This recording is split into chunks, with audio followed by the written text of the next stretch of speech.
Now when we fix a loom, this is a loom.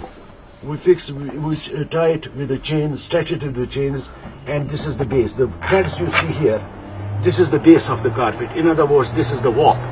So whatever we weave into it, those will be the knots, and that will give us the fabric. The weft is done. I will explain you that later. So when we talk of carpets, like this is at the moment we are making silk on cotton. In other words, it has a cotton base. When we talk of higher quality, then we change this, use this also as a silk, and that is called silk on silk. When you see the tassels in the finished carpet, silk on cotton will have cotton tassels, and silk on silk will have silk tassels. This is how you differentiate between silk on cotton and silk on silk. Now after that, these are the three tools which we use for carpet making. You see, very simple, nothing else. This is a sharp blade to cut the thread. It is not sharp here so that we don't cut these warp threads. Then this is to lock the threads. So whenever we make a row of knots, I will show you how we lock it. And then this is to clip the pile. Finally, you will see the clipping of that. That's all. So now to get the fabric, about the knots. There are so many knots in the world for handmade carpets, but there are three knots are famous in the world. One is Turkish knot, Sana knot, and Persian knot.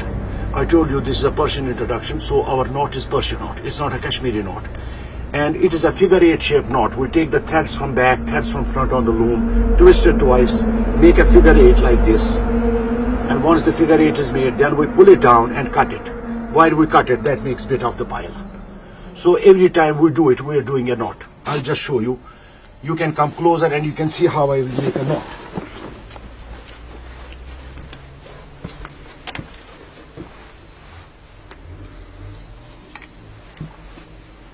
See over here, there is no blue knot. So we take threads from the back, threads from the front. We twist it twice. We loop it. We made a figure-8.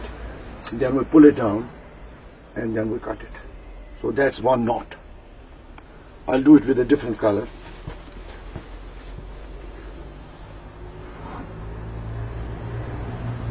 We take threads, two from back, two from front, twist it twice, make a figure-8, pull it down, and then we cut it. So that's a knot. So we have to go exactly as per the instructions here, and the colors are hanging here. So we say 1 of green, 2 of blues, 3 of pinks, and so on, like 6 of beiges.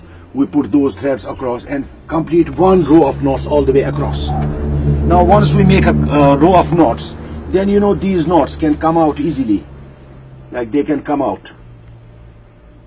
So we have to lock them. You can presume we have made a row of knots. Then we put another thread which comes all the way across from one end to another.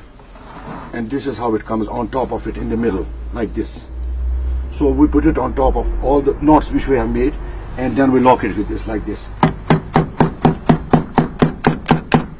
Very strong. So it tightens it, straightens it, and locks it. So in other words, if we make like 50,000 rows, 50,000 times we have to lock it. That's why this is time consuming.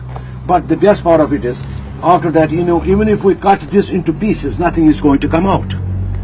While as if a carpet like this is made in Jaipur or Agra, they don't use this thread. It can come out like a towel. It has no life. You can never say this is an old, Jaipuri carpet or old carpet from, they don't have that sort of life. But Persian carpets are old, Turkish carpets are, as antiques, or Kashmiri carpets could be as antiques because they have a long life. I'm talking about at least 4 or 5 generations can enjoy a carpet. The carpet will never fall apart, the pile will be worn out, the carpet will stay there.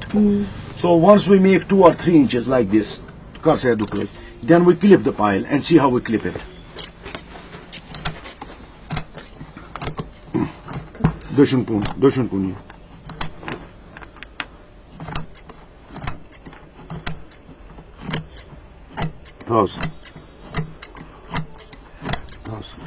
Now see how smooth this is. Yes. So everything is